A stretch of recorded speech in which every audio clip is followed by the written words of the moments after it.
السلام علیکم دوستو، بریکنگ نیوز ود معظم فخر میں خوش آمدید۔ خبر یہ ہے کہ لاہور کی ایک سیشن عدالت ہے، اس کے جج صاحب کے 2 سیب اور ایک ہینڈ واش چوری ہو گیا، اور اس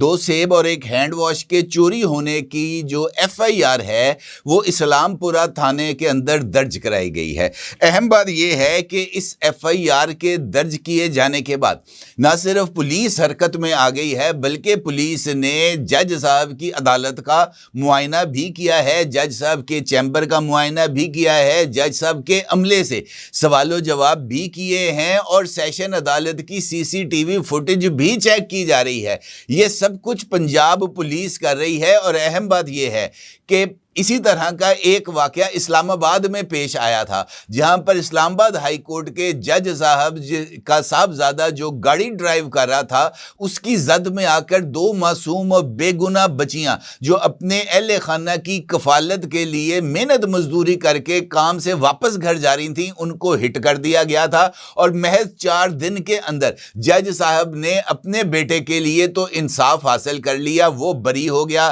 جو بچیوں کے والدین تھے انہوں نے اپنا مقدمہ واپس لے لیا۔ البتہ جو کہانی ہے نہ ابھی وہ ختم ہوئی ہے، اور نہ ہی لاہور کے اندر یہ جو واقعہ ہے اس کی کہانی ختم ہونے جا رہی ہے۔ امپورٹنٹ خبریں ہیں جناب، یہ میں آپ کے ساتھ شیئر کرتا ہوں۔ اسلام پورہ لاہور کے ڈیوٹی افسر عمران خان کے مطابق ایڈیشنل سیشن جج کے ریڈر کی طرف سے ایک مقدمے کے اندراج کی درخواست موصول ہوئی تھی، اور اس درخواست پر انہیں آپریشنز ونگ کی طرف سے جو ہے وہ FIR کا اندراج کرنے کے حوالے سے ہدایت نامہ بھی موصول ہوا تھا۔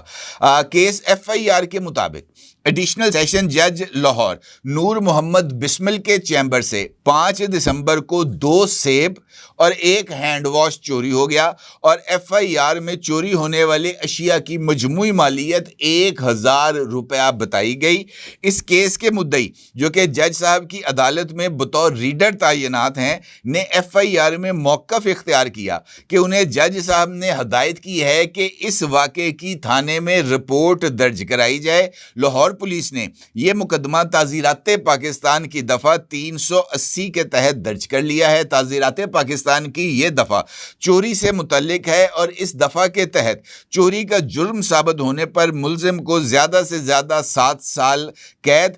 جرمانہ یا دونوں سزائیں ایک ساتھ بھی دی جا سکتی ہیں۔ اس میں کوئی حرج نہیں ہے کہ سیب چوری ہو گیا یا ہینڈ واش چوری ہو گیا اس کی FIR درج کر جائے۔ ہوتا تو یہ چاہیے کہ اگر کسی کا ایک موزہ بھی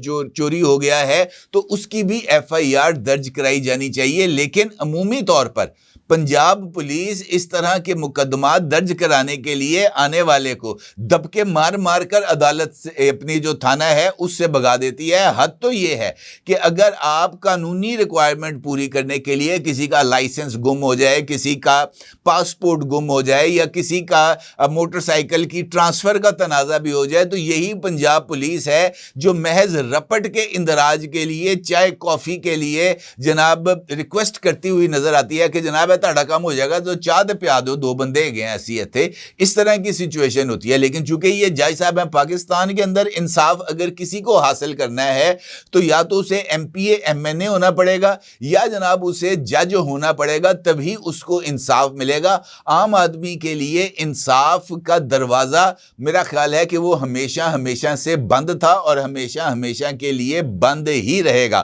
اسی طرح میں نے جس طرح آپ سے گفتگو کے آغاز میں اسلام آباد میں ہونے والے واقعے کا ذکر کیا تھا، اس کے حوالے سے پولیس نے تفتیش کس حد تک کی، آپ اس کا اندازہ اس درخواست سے لگا سکتے ہیں جو کہ اسلام آباد کی ایک پولیس اسٹیشن کے اندر جمع کرائی گئی ہے، اور اس درخواست میں مطالبہ کیا گیا ہے کہ جناب جو مقدمہ آپ نے جج صاحب کے صاحبزادے ابو ذر کے ہاتھوں ہونے والے حادثے اور اس حادثے کے نتیجے میں 2 بچیوں کے مارے جانے کے اوپر تحریر کیا تھا، اس مقدمے کی تو جناب آپ لوگوں نے صحیح طریقے سے تفتیش ہی نہیں کی، کیونکہ جو تازہ ترین انکشافات سامنے آئے ہیں ان انکشافات کے مطابق وہ گاڑی جس کو جج صاحب کا صاحبزادہ